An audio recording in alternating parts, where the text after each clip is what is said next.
Assalomu alaykum aziz yurtdoshlar. Biz anjir ko'chat chiqaramiz.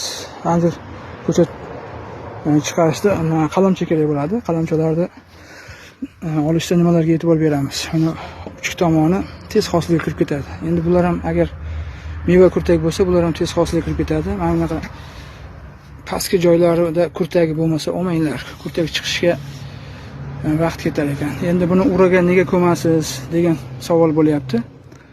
Birinchidan sovuqdan olib chiqish maqsadida, keyin mart oyining oxirlarida kovlab olib tuvakka tiqamiz. Keyin ikkinchi anaqasi sababi mana uncha rivojlanmagan kurtaklar mana shu urada sekin kurtak yozib rivojlanib oladi-da o'sha mart oyining oxirigacha. Endi olasiz, kurtaklari ham yashil bo'lib ko'rinib turadi. Kimga shunaqa anjir ko'chat kerak bo'lsa, ekrandagi raqamga murojaat qilishlari mumkin.